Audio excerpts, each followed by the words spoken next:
Em pronunciamento ao vivo, o presidente Jair Bolsonaro quebrou o silêncio e retorquiu invectivas do general Santos Cruz, ex-ministro que tem concedido entrevistas à velha imprensa, como os jornais Folha de São Paulo, Valor Econômico do Grupo Globo e Correio Brasiliense, além do Grupo UOL e da TV Cultura, e a jornalistas e grupos de mídia como o canal My News, CNN Brasil, Marco Antônio Villa e Jovem Pan, com incessantes ataques ao chefe de Estado. Bolsonaro pontuou: tem 3 ou 4 generais da reserva, lamentavelmente, já trabalharam comigo. São as pessoas que a imprensa dá espaço, em especial para tecer comentários. Quando essas pessoas lá atrás foram alçadas a cargos importantes, pessoas do PT, do PCdoB, do PDT ou ministérios não falavam nada.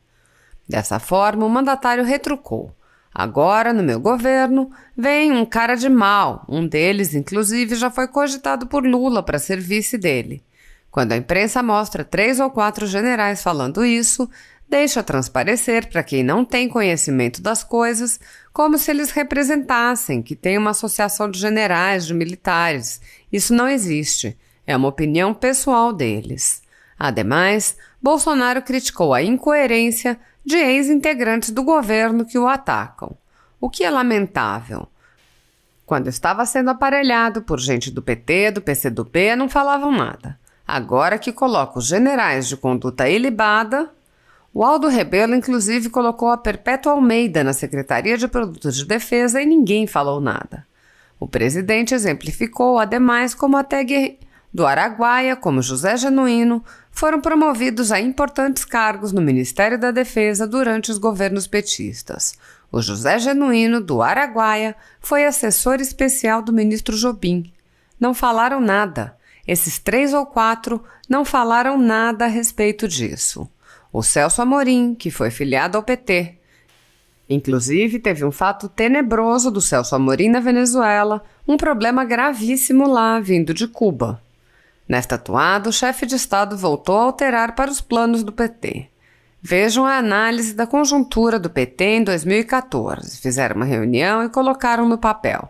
Vejam o que aconteceu com Dilma Rousseff em 2014 em Quito, no Equador, as medidas propostas por ela juntamente com o Foro de São Paulo.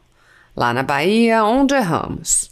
Colocaram que erraram em não modificar o currículo das escolas militares. Assim está. Tem 3 ou 4 generais da reserva, lamentavelmente, já trabalharam comigo, né? São as pessoas que a imprensa dá um espaço especial para tecer comentários sobre isso daí.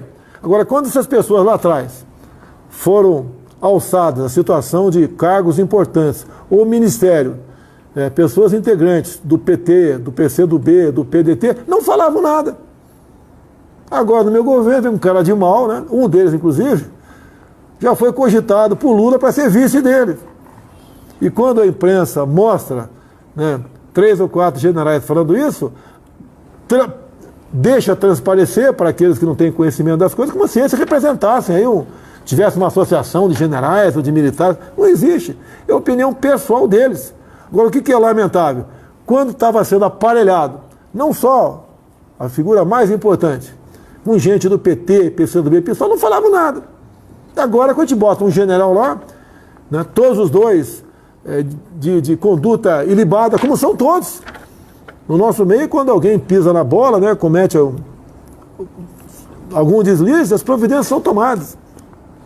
O Aldo Rebelo, inclusive, né, botou a Perpétua Almeida do PCdoB como na Secretaria de Produtos de Defesa, uma das secretarias mais importantes lá. Ninguém falou nada. Assim como a Secretaria-Geral era com a Eva Schiavon no Jacques Wagner. O José Genuíno também foi assessor especial do ministro Nelson Jobim. José Genuíno, do Araguaia. Não falaram nada. Esses 3 ou 4 nunca falaram nada a respeito disso. Assim como tivemos o Valdir Pires, já falecido, ministro da Defesa. Tivemos o Celso Amorim, que, pelo que me consta aqui em dados da mídia, já foi filiado ao PT. Inclusive, não vou entrar em detalhes, mas teve um fato, né, bastante tenebroso do senhor Celso Amorim na Venezuela, do tempo do Hugo Chávez. Ele estava com o avião da Força Aérea. vindo de Cuba, fazendo escala lá para vir para o Brasil. Houve um problema no aeroporto, gravíssimo lá, desentendimento entre a equipe do Chávez e a equipe do Lula. Quem está politizando as Forças Armadas? Não sou eu. E o que eu posso falar do general Braga Neto? Né? Ele, se eu não me engano, ficou por 45 anos no Exército, né? Lá na ativa, no Rio de Janeiro, foi lá o chefe da intervenção no Rio de Janeiro, fez um excelente trabalho, reequipou a polícia militar, os demais órgãos de segurança. É uma pessoa que realmente fez um excelente trabalho lá, é uma pessoa de combate, é um general da linha de frente, de combate. Estava na Casa Civil, estava fazendo um excelente trabalho comigo, e daí, por intenção do presidente, né, foi convidado por mim, coisa rápida, ele me conhecia, eu conhecia ele, só nós sabemos basicamente o motivo disso tudo, e morreu aqui essa história, não tem que discutir nada, e foi para a defesa. E o que é natural na defesa? Tá? Os atuais comandantes, que não tenho nada também, só tenho a agradecer os 3 comandantes de força, o da Marinha, o Almirante Wilkes, o do Exército, o Leal Pujol da minha turma, e o Bermúdez, né, tenente brigadeiro do ar, agradecer o trabalho deles, foram excepcionais para comigo ao longo desses 2 anos e 2 meses. Né? E como eles são mais antigos do que o Pujol, é natural. Quem comanda, o comandante geralmente é o mais antigo. Então, ele sendo o mais antigo, resolveu apresentar 3 nomes de futuros chefes da defesa, chefes de força, mais moderno do que ele, e toca a vida. E eu sempre falei para todos os meus ministros, todos, sem exceção, né? Onde é o nosso jogo? Nosso jogo é dentro das 4 linhas da Constituição. Nós não vamos sair desse retângulo, né, ou desse quadrado, e também devemos nos preocupar com quem está jogando fora desse quadrado, que está agindo de forma errada. E alguma providência, né, legal tem que ser tomada contra quem está agindo fora dessas linhas. Estou errado? Onde vocês viram ou ouviram, né, uma só ação minha, um ato que visasse aí, temos aqui algo fora da Constituição, um arrobo de autoritarismo, vamos fechar isso, vamos censurar aquilo, nada, nunca tiveram nada a meu respeito. Agora tem um montão sobre governos anteriores, em especial do PT. Vejam a análise da conjuntura de 2014, o PT realizou na Bahia um encontro e botou no papel. Veja o que aconteceu com a senhora Dilma Rousseff em 2014 em Quito, no Equador. As medidas propostas por ela, juntamente com o Foro de São Paulo. É só estar na internet e são precisas informações. Lá na Bahia, onde erramos. Lá, claro, erramos em não modificar os currículos militares. Ou seja, colocar o relatório da Comissão Nacional da Verdade nos currículos militares. Como se você pudesse acreditar que o PT tivesse algum compromisso com a verdade. Eu te recomendo até, eu dei em 34 segundos a definição da Comissão da Verdade numa sessão voltada para as Forças Armadas na Câmara dos Deputados. É só você buscar no YouTube, né? Bota lá a sessão militar, Comissão da Verdade, Dilma, Bolsonaro. Você vai ver o que é a definição da verdade em 34... A definição de Comissão da Verdade em 34 segundos. Ontem, como eu não vi nada na mídia, eu falei sobre o 31 de março. Por que não publicou ninguém? Por que ninguém deu pancada em mim? Por que a grande mídia não bateu em mim? Porque foi simples o que eu falei. O que a esquerda sempre diz? Transparência, democracia, liberdade, tudo que eles detestam. E eu fui bem claro. Em 2013, o Congresso Nacional anulou a sessão de 2 de abril de 64, que cassou o João Goulart. Eu vou repetir, 2 linhas. Em 2013, o Congresso Nacional, via projeto de decreto legislativo, né, anulou a sessão de 2 de abril de 64, que cassou João Goulart. Embaixo eu escrevi o quê? Os democratas, de verdade, né, não apagam fotos ou fatos. É só você procurar um pouquinho na história. Quem era o grande líder de esquerda que apagava fotografias? Naquele tempo não tinha, praticamente não existia vídeo, né? Eram fotografias, apagavam fotografias. O que foi feito em 2013? Apagou-se fatos. Eu consegui uma cópia do Diário do Congresso, 2 de abril de 64. Lá não existe mais. Foi incinerado, sumiu. Que a sessão de 2013 apagou aquilo. Apagaram por quê, meu Deus do céu? Querem reescrever a história. É igual ao meu caso com a senhora Mira Leitão, em 2018, na Globo News. Quando eu falei para ela, né, pintou a oportunidade, eu falei, né, quero ler aqui, ler não, né, que eu decorei o primeiro parágrafo do publicado em 7 de outubro de 87, na capa do Globo, dito Julgamento da Revolução, onde o Roberto Marinho começa falando, participamos da Revolução Democrática, e fui embora. E eu termino, Roberto Marinho foi um democrata ou um ditador? Daí ela psicografada, os maiores vexames da imprensa brasileira, os maiores ridículos da imprensa, ela criptografada, o jornal, o governo, os seus filhos fizeram a revisão da história.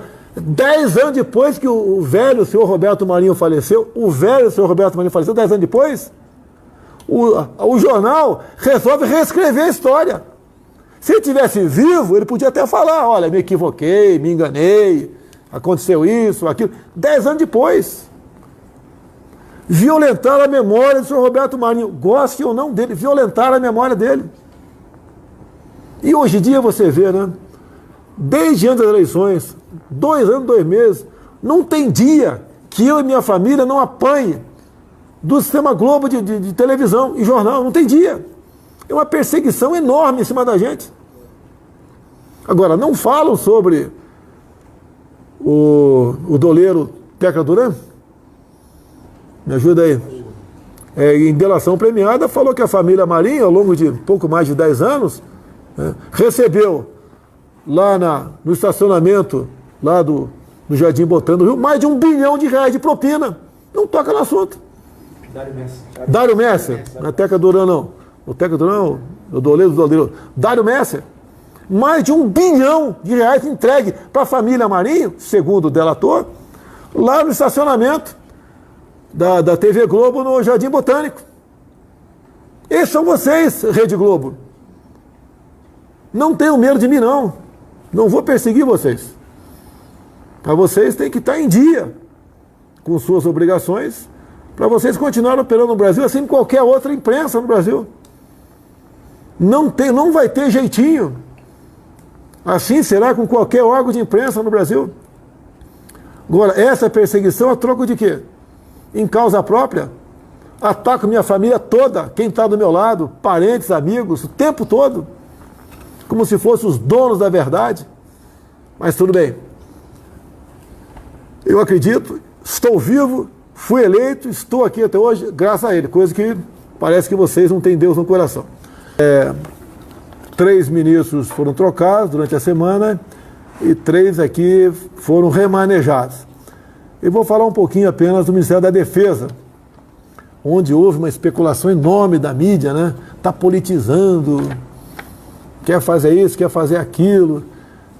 Curiosidade, quem era e quem é o atual ministro da Defesa? Ambos são generais de exército, do último posto da carreira, generais de 4 estrelas.